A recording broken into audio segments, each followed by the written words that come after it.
In 1972, when Apollo 17 astronauts Eugene Cernan and Harrison Schmitt drove their lunar rover nearly 20 miles across the plains of Taurus-Lithro, while most Americans had long lost interest in the space program, a few were still tuned in to the live telecast of the rover missions from the moon. On the evening of December 13th, of the three major networks, only CBS was telecasting the live video of Apollo 17 from the moon, or they were, until NASA suddenly cut the live feed for approximately 20 minutes, when something unexpected showed up on the screens of millions of viewers. At 5:48 p.m. Eastern Standard Time on Wednesday, December 13th, astronauts Eugene Cernan and Harrison Schmitt loaded up their lunar rover and departed from their landing zone and drove across the plains of Taurus-Lithro. After making several scheduled stops, at approximately 8:40 Eastern Standard Time, telemetry began receiving the signal from the rover.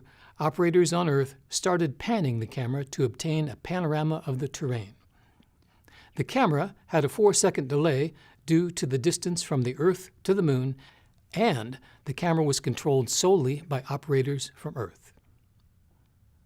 As the camera panned past the astronaut in front of the rover, it suddenly revealed a huge rectangular structure in the distance between the rover and the horizon. The structure was smooth, box-like, and seemingly comprised of the same lunar regolith that constituted the so-called soil of the moon. Cronkite and his co-host were stunned, Cronkite exclaiming, "That looks like a man-made object." Then just as suddenly, the live feed was cut, as was Cronkite, replaced with footage with a graphic that stated, "Recorded earlier today." When Cronkite returned 20 minutes later, he was seemingly amused, saying that apparently the camera on the lunar rover had taken a picture of itself, thus the look of a man-made object. Then, the live video coverage of EVA-3 continued, with no further mention of this incident in the telecast, nor apparently in any recorded document ever. There are several important points to note. Number 1. The reflectivity of the moon is approximately 7%, what is referred to as albedo, and indeed this immense object had the same reflectivity as the lunar soil. The lunar rover, on the other hand, was comprised of highly reflective gold Kapton foil, orange fenders, and other lightweight material which was orders of magnitude brighter than the surrounding lunar regolith. Number 2. There was no object or module on the rover which remotely resembled this huge rectangular structure, nor does that given explanation take into account the depth of field of the shot, which was a smooth pan from the astronaut to the horizon. Number 3. There was no part of the rover that was forward of the television camera apart from the high-gain antenna above it, and only the empty seats of the rover to the rear, which resembled lightweight beach chairs. Number 4. If NASA knew what every weld and gleaming inch of Kapton foil looked like on the lunar rover, then why cut the live feed? And why did CBS cut Walter Cronkite for 20 minutes? Number 5. And why is there no mention of this live misidentification in any document? Why does no air check of the telecast with Cronkite exist? We checked. And why is there no mention of this incident anywhere on the internet, which is rife with conspiracy theories? Even if the mysterious box-like object was on the rover itself, which it was not by virtue of the depth of field and relatively low albedo of the object, the incident on live TV should have been construed as perhaps the greatest broadcasting blunder of all time. Think about it, and just imagine the headlines. Walter Cronkite identifies alien structure on the moon, or Walter Cronkite mistakenly identifies lunar rover as alien structure. Either way, it's a major story, especially given the extraordinary context. Now, let us examine a recent Disclosure Project video from Larry Warren, a former soldier with top-secret clearance, who was one of the many witnesses to the infamous Bentwaters incident, also known as the Rendlesham Forest incident, which occurred over several nights at RAF Bentwaters in England in December of 1980. And listen closely when Larry speaks of the Apollo portion of the film. we were shown a film, and they ran the film. I mean, it was just a film on a reel. It was non-narration. He did not narrate it. It began with gun camera footage, what I can only assume from maybe the 40s. It showed some aircraft, prop-driven aircraft, broad daylight. Looked like Florida Keys with a fleet of silver disco under it, broad daylight, like the movie camera was coming out of the canopy. That was one of the first frames. The clip changes. This thing went all the way up to the space program, and I swear to God, it showed structures on the moon, these box kind of things that looked sand-colored. It showed that lunar car moving around.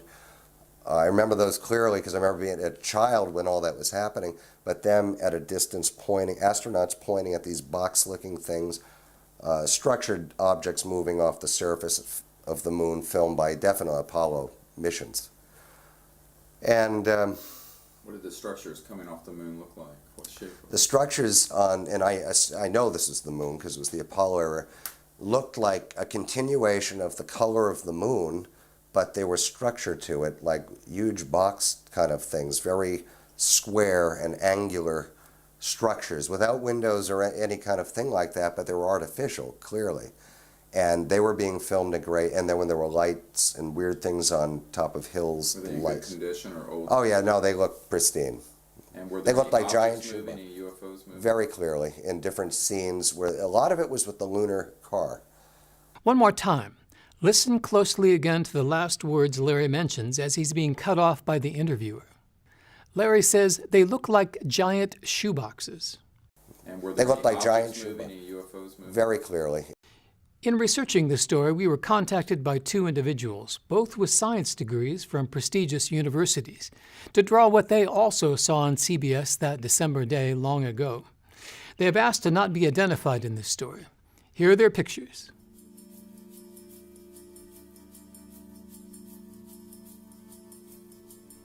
Now, here are their pictures with some artistic license to indicate the blackness of the lunar sky and gray regolith.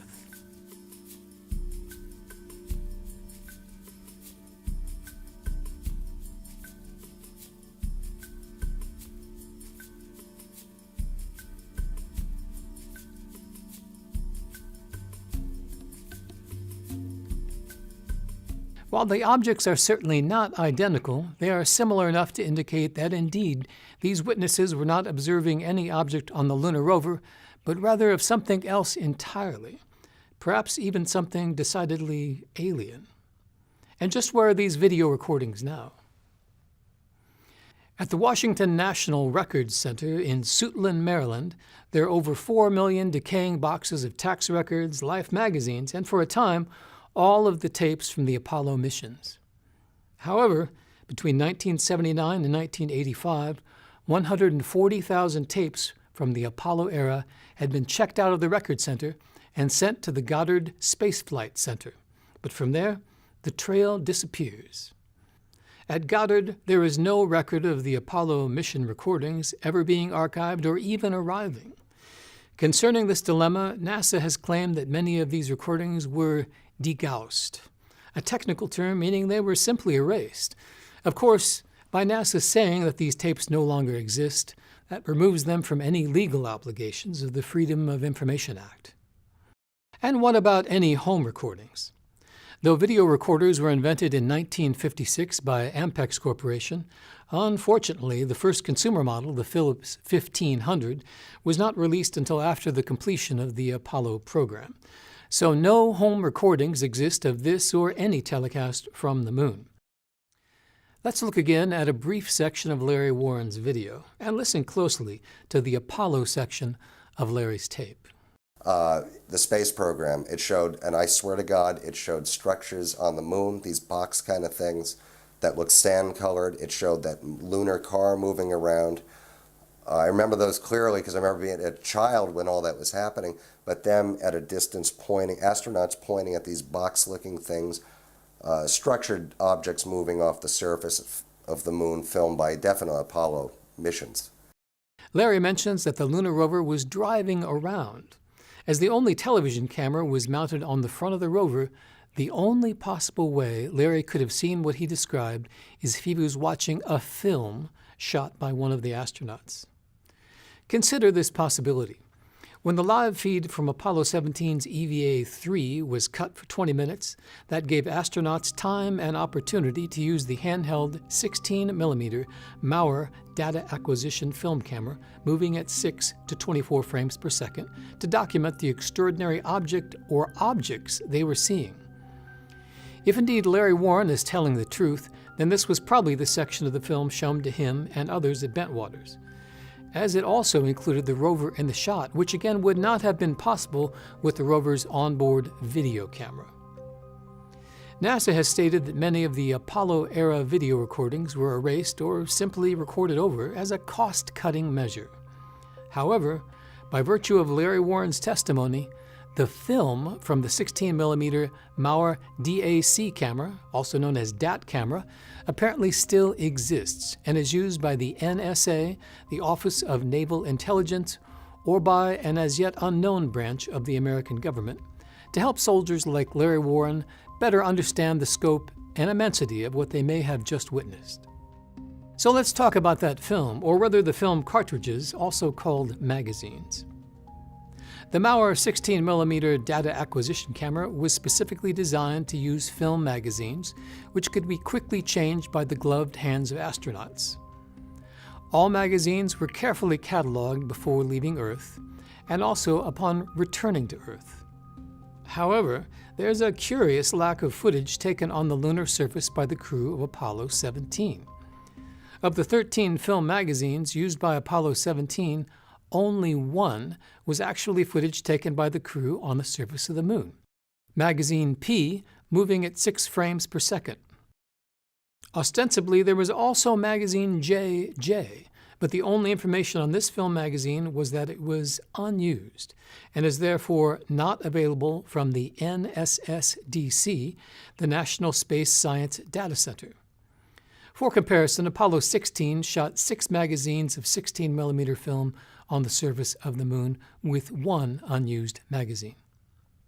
Now, submitted for your consideration is a brief review of the possible events during the 20-minute interruption of the CBS broadcast, Apollo 17 EVA-3 between stations 6 and 9, December 13, 1972. This based on the testimony of our 2 witnesses and on Larry Warren's Disclosure Project video. When Cernan parked the rover near the shadows of the so-called sculptured hills south of Wessex Clef and 4 kilometers northeast of the lunar module, the front of the rover and the camera were pointed 90 degrees away from the astounding scene the astronauts were witnessing. With telemetry restored, and before astronauts could warn them, ground control in Houston began panning the video camera and stopped cold on the astounding object, now being televised all over America. Seconds later, the live feed was cut. As NASA cut the live feed, that gave Mission Commander Eugene Cernan the opportunity to reposition the lunar rover, possibly facing 180 degrees away from the structure, such that the astronauts could perform their scheduled EVA-3, then realign the high-gain antenna to resume the live video. At the same time, Harrison Schmitt documented the event with the 16mm Mauer data acquisition film camera, capturing images of the rover moving in the shot, Cernan at the rover controls in the left-hand seat, and the anomalous lunar structure seen behind the rover. Though this summary is conjecture, the commanders for the Apollo missions 15 through 17 were always the drivers of the lunar rover. So, if Larry Warren's account is accurate, Cernan was the driver, and as Larry Warren described seeing the rover in motion, by simple deduction we know that Harrison Schmitt would have shot the 16mm film, a section of which was purportedly shown at RAF Bentwaters. And just a word about NASA. In no way is this report intended to indict NASA for their actions or inactions, nor to point blame at any astronaut nor engineer. These were the true American heroes and pioneers of the 60s and 70s. And neither are we saying that Walter Cronkite was part of some sort of cosmic conspiracy. He probably believed exactly what NASA was telling him. And why wouldn't he? If the revered institution of NASA had the formidable technical prowess to put men on the moon, then it can also recognize a module on the rover down to 1/100 of a centimeter. End of story.